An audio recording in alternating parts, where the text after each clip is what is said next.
Hi Virgo, this is Kay. You're on the Collective Soul Tarot channel. Welcome to your reading. It's lovely to be here with you guys today. I hope you're doing well, and thank you for coming by and watching the video. Let's find out what Archangel Michael and Holy Spirit wants you to know today, Virgo. Archangel Michael, Holy Spirit, what do you want to share with Virgo today? That one. Okay. Steps. Okay, some steps. Steps to take. Steps that hold hold a lot too. Look at, there's like the hair has many things, and as a lot of us do when we have stairs, we usually pile things on them, because those are the things we're either bringing down or taking up, but just not at that moment. Okay, so I will read the description of that in a moment. Let's get some cards. A Major Arcana card, please, Archangel Michael, that refers to Virgo's steps card here. The Chariot. Okay. Steps forward. Motion forward, right? The Chariot. For a day and a night I traveled through the air, and on the morning of the second day I awoke and found the balloon floating over a strange and beautiful country. So move forward. Interesting. Okay. Move forward. It's the Wizard of Oz. The Wonderful Tarot of Oz. That's what it is. Okay. Let's get some clarification for the Chariot. Movement forward. And my cat. Wow, wow. He's so funny. He does that. Wow, wow. Oh, we got the Eight of Cups. Yeah, that's movement forward. That's definitely movement forward. You're going towards something so good. Yeah, it's so good, leaving an emotional investment behind. That's no longer good for you, obviously. Let's see, Virgo. Let's get a character, or a symbol here. Archetype, to help us understand your reading a little bit better. We have got the Star Born, number 3. That's communication. Also, with the egg, it reminds me of the Empress energy for some reason. Okay, I will read that too. Starting with the Magic Cottage, we are going to be looking at steps.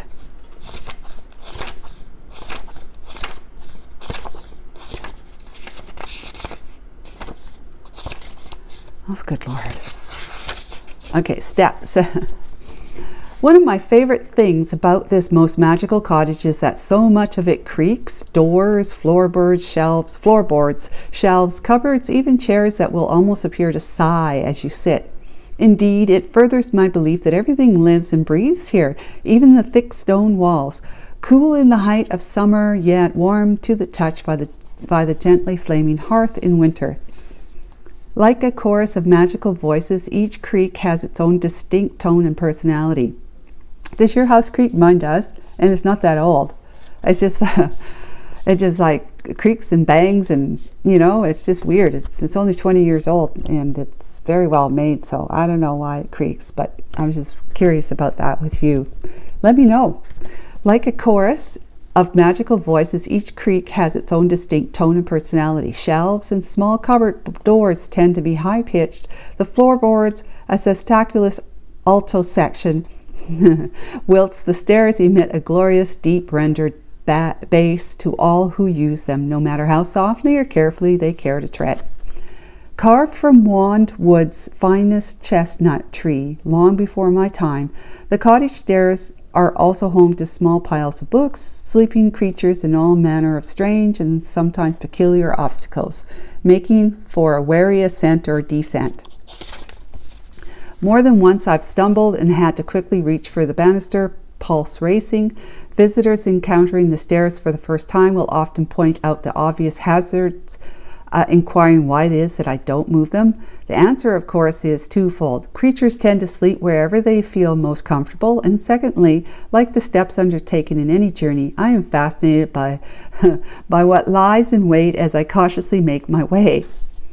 Your journey will be different every time I tell them. You may well discover something halfway up one night, and in the morning it's quite gone. Its place taken by something or someone else completely. To cautiously take those first few steps is to open yourself to any number of chance encounters, becoming vulnerable, that could change your life in any number of unforeseen ways. I've heard other visitors say that a long journey begins with a single step. Yep, first step. However, I believe this is the second step, and the first begins with having an open mind to the magical possibilities, encounters, and opportunities of the journey itself. Yes, you gotta think about it, right? You gotta agree to do it. You gotta make a decision to do it, and then take the step. The stairs creak to remind you that a journey to any destination is a vital living thing that you also become part of. Afterwards, I'll often notice a visitor going upstairs or down and stopping to pat a creature's head or flick through a book, sometimes even sitting down and listening to the living, breathing, creaking cottage all around.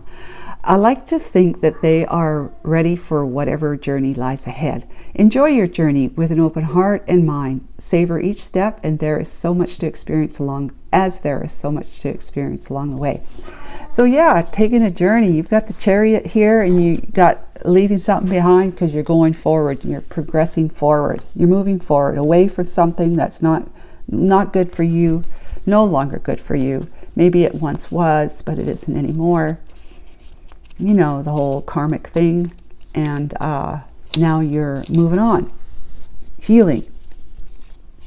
Okay, the little itty bitty writing says for the Starborn, have your chart read, study your constellated shape, ask questions. What does the process conjure in you?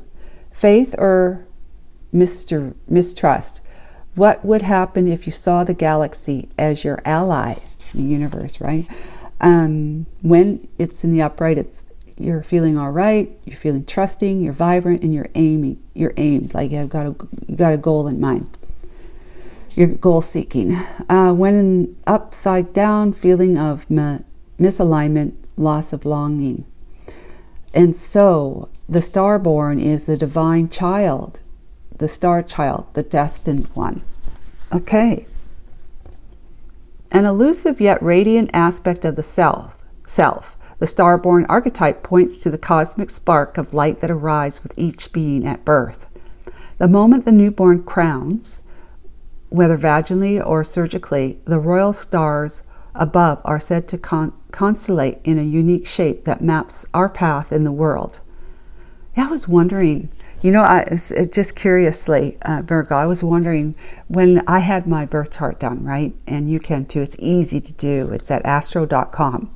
You just create a free account, and then you plug in your information, your date of birth and stuff, and you get your own birth chart. Why you want that is because it tells you where obviously you know what your sun sign is, which is Virgo, but your moon and your ascending or rising sign is the same as ascending, Venus, and any other planet placement in your chart. So wherever the planets were in the skies, located in the skies at the time that your head was starting to pop through, right? I often wonder at what moment does the birth chart start? And it says here it's when your head starts to crown. So when your head actually starts to see the light of day, the top of your head, that's when your birth chart. Now, if you come out feet first, I imagine it's the bottom of your feet seeing the light of day is when that would be. Okay, so very interesting. I just learned something. The idea of destiny is controversial, yet the Starborn naturally feels a sense of destination and purpose, aiming itself toward a future that is beyond the mundane. When this card appears, travel back to your birth story for clues and insight. What did you desire when you were young?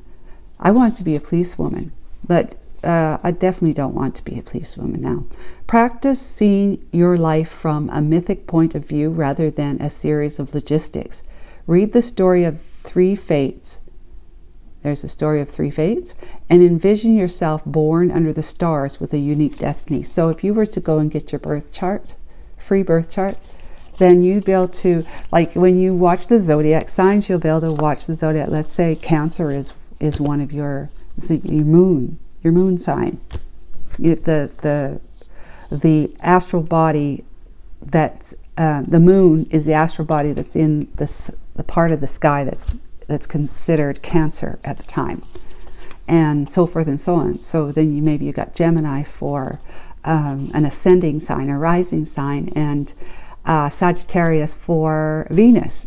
You know, that's Sagittarius was in the sky in the part of Sagittarius. The Venus was in the part of the sky that is, you know, allotted off for Sagittarius, kind of thing. Then you can go and watch all your signs that are the most relevant ones, the most ones that have a lot more authority to them, whatever, like that's why they're always, the zodiac, the tarot readers are always saying sun, moon, rising, and Venus or something, or Mars even. So you can watch more than just your sun sign zodiac, because it'll give you a more rounder picture of what's going on with you right now or in the very near future, right? Just for a little tidbit of information there. So the moment the newborn crowns, the royal stars above are said to constellate in a unique shape that maps our path in the world. So this is your destiny, right?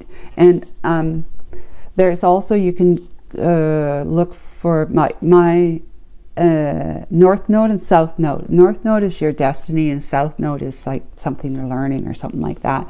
But mine is Cancer. Cancer is my north node. So whatever's going on Cancer wise, that's like my destiny.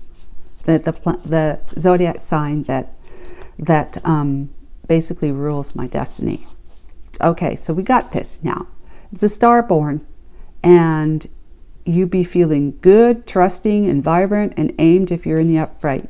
But if not, you're feeling misaligned and loss of longing to something, feeling a little, you know, out of sorts, and maybe feeling lackluster, a little bit depressed, maybe anxious, but also feeling as though whatever's been going on in your life, you just kind of, something didn't work out, and now you're feeling like, okay, what now? What now?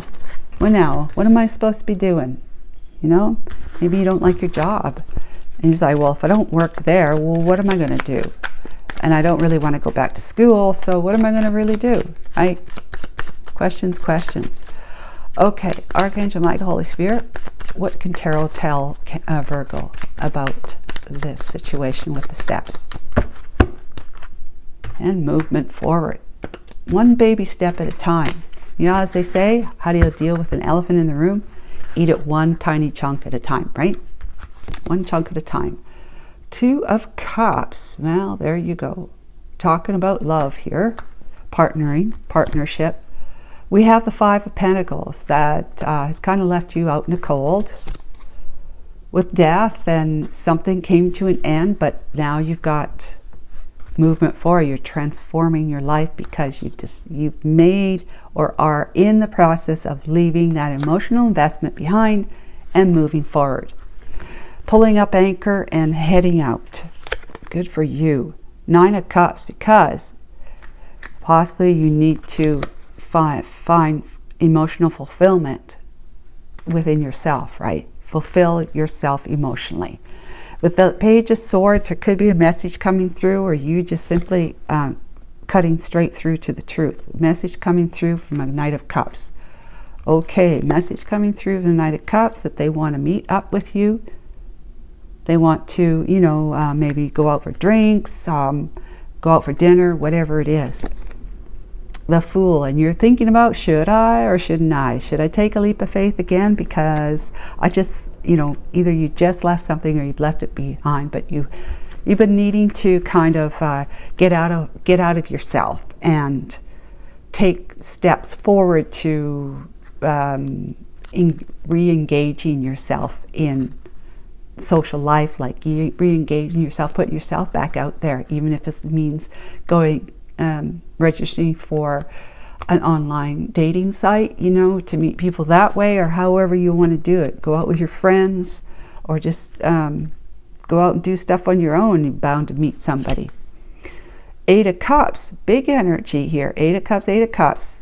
Yeah, because you've walked away. You know, you're trying to make the decision with the Fool, should I or shouldn't I?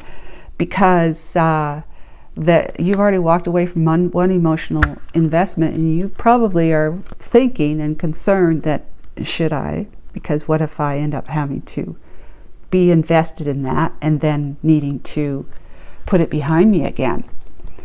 Seven of Swords, somebody was sneaky. The moon, and things were not clear for you, but that chapter is begging to come to an end with the Magician on your tail. And you have got, wow, you've got healing coming in, because this is such big energy. You got an 8 of Cups, big energy, 8 of Cups twice. It means you are, like, it's like you've learned something is what I'm trying to say. We're going to bring out the 6 of Swords. That's a solution. You have learned to take action in the sense that I gotta watch out for me. I have to be emotionally fulfilled. If things are not going that way when I'm in a relationship with somebody, you better bet I'm going to leave that again. I'm going to walk away. So it's kind of like you've made a decision, Virgo, that it might have taken you a while to take the steps to walk away before and to move on with the Chariot, you know, all that sort of stuff. But you are deciding, you've learned that you're not going to take that kind of time again. If you start seeing red flags with this person here, so this one that wants to woo you, the Knight of Cups, or anyone else that has an emotional, you have an emotional investment in, or a emotional romantic investment in, right?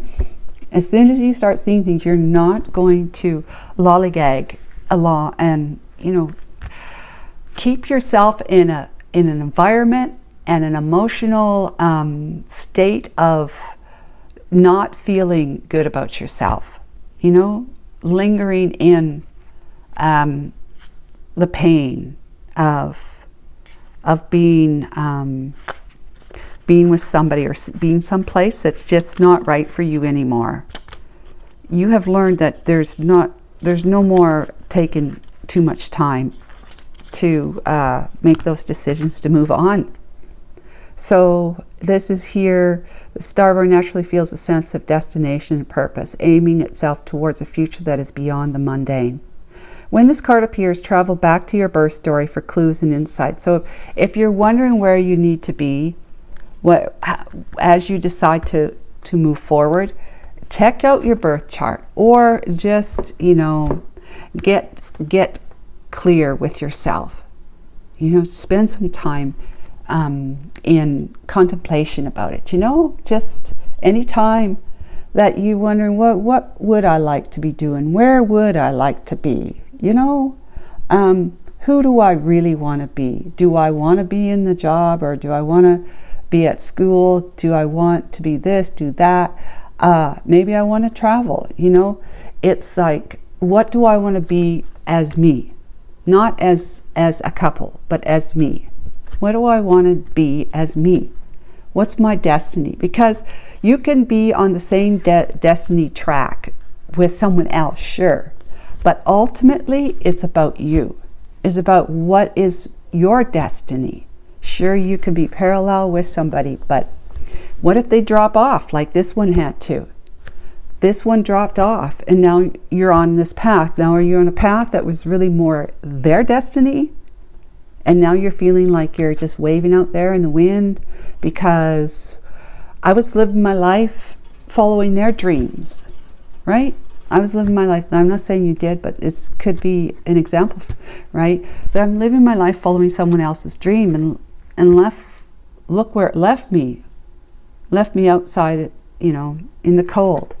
And now it's like that whole path, that whole journey with that person, being with that person because we followed their dream, is come to an end quite abruptly too. And now it's like it's energy of transforming my life, because when you don't have that other person in your life anymore, you're kind of forced to take some steps that actually lead to your own personal emotional fulfillment. Notice there's only one person in this card, and that's you. You're making sure that you're emotionally fulfilled. Okay, like this could be emotional fulfillment, but there's two people here. This could be emotional fulfillment with the Three of Cups, but there's three people there. This is one. So this is all about, and you usually always see the Nine of Cups with just one person in it. Doesn't have to, even though it's more often a female in the card, that doesn't mean it's just for females. It's for men too. Okay, and same with the Nine of Pentacles, right? It's often with a woman. I don't know why, but in any case, here we go. So that's what you got, is that you've abruptly or maybe spent too much time, but it finally had to be made. Decision had to be made where you said, I'm moving on. I'm moving on. Bye. You know, I'm moving on. This is done for me. Gotta go because I have places to be, people to see, and things to do that have nothing to do with you. Right? And so emotional fulfillment, you get a message, somebody sends you a text, calls you, emails you, Facebooks you, whatever, maybe even on a dating site, and they say, you and I, we seem to have a lot in common. I sure would like to spend some time with you. Would you be interested in going out for dinner sometime or drinks? And you're saying, oh, should I or shouldn't I? I really want to. I really want to. Well, if you really want to, then that's what you do, right? That's your heart saying, yeah, go for it. Don't be so afraid that you just get yourself all tied up in a knot and then you don't do anything. Because you're not supposed to not do anything right now, Virgo. You're supposed to be taking a journey, taking those steps, right? Those steps moving forward, deciding with your mind, saying, I'm going to do it, and then taking your first step. So your first step is going to be like, you're going to make sure that anything that's going to involve you, the first step could be that you're going to be doing whatever, whatever activities, whatever you want to do that you find yourself doing with friends or by yourself or family or whatever, that things that have nothing to do with a love person, right? You're filling yourself out. You're filling your cups up first, and then you know that you're ready because you've learned from the past, from the karmic lessons of the past, which that person was a karmic relationship to you, that you won't take so long to look past the red flags just because I was in love with somebody. Eight of Cups, right? Investment, a lot of cups invested in that relationship. That I looked past the red flags. Look, she's not even looking at them. All the swords right there. She's kind of like looking kind of back to the side, but she's not looking at the swords. And the swords are dangerous, right? So she's not looking at the red flags, which if she was looking at them, she would clearly see, which she wasn't because she's got the moon energy here, where to see things by moonlight is not necessarily what you're seeing, is actually what it is. So not being clear, but you deciding that the chapter of all this, of what you were like when you were with this person, okay, when the two of you were together like this, you are putting that in the past. You definitely have learned a lesson, a valuable lesson with the Six of Swords, the lessons that go with you along the way on your journey, because the swords are the nuggets of wisdom that you have gained, that you're taking with you. And that's what you're taking with you. You're taking with it, I'm going to leave as soon as I see anything that is peculiarly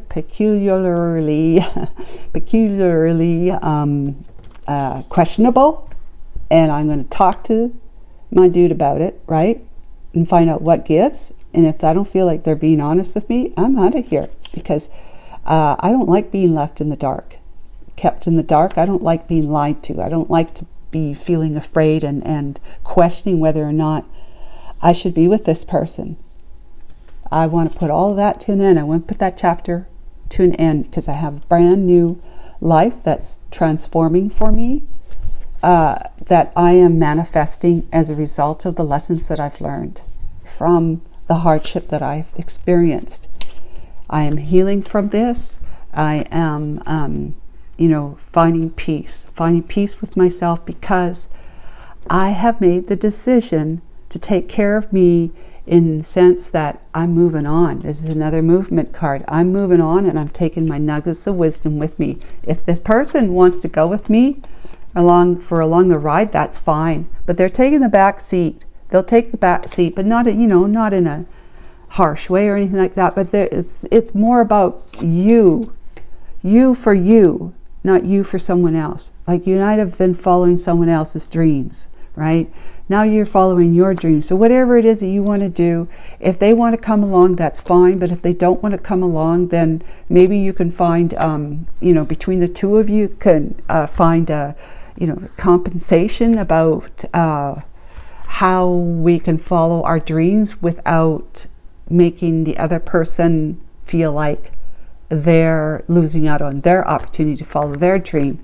Give and take, right? Where you might say, well, let's follow my dream for 2 years, and then we'll follow your dreams for a couple of years. I don't know, come up with some kind of formula, right? But in any case, that's what we got going on for you, Virgo. This is what you needed to know today, is that you have got a solution from how you're going to be in a new relationship with somebody who's on your path. Somebody's on your path. You're either going to be notifying them, like messaging them, or they're going to message you. So however way you're putting yourself back out there, transforming your modus operandi, your way of operating in a relationship. You're transforming that. And it's because of the karmic and the amount of time you took to make a decision, and realizing you're kind of standing there vulnerable and naked now, because you have possibly been living your life for what they want y'all to do, instead of living your life being in agreement about, this is good for me in this way if we follow what you're saying, and it'll be good for me in this way as well. But if you can't come up with, they want to do this, they want you to follow, and you can't come up with, well, this is going to be good for me this way, and this is going to be good for me that way, then yeah, I think that's good. I can definitely go along with that, because if we end up not being together, ultimately, nobody really thinks about that, but ultimately, if we end up, well, you are thinking about it here, okay? So if we ultimately end up not being together, I'm not going to be standing there bare naked again, vulnerable and bare naked, like flapping in the wind kind of thing. So you are going to make sure that whatever, if the two of you are going to be walking the same path parallel to each other for a while, romantically and in your life and stuff like that, that whatever they want to do, you have to come up with a reason as to how it's going to benefit you too. That it's going to help you. It's going to help you be set up so that you don't fall, right? You don't fall because of the things that are on your path that can become obstacles. And one obstacle could be that they want to live their life with you in a certain way, doing a certain thing, and that could be an obstacle for you if it doesn't set you up as well for success. Okay, so I hope this was helpful. Bye for now.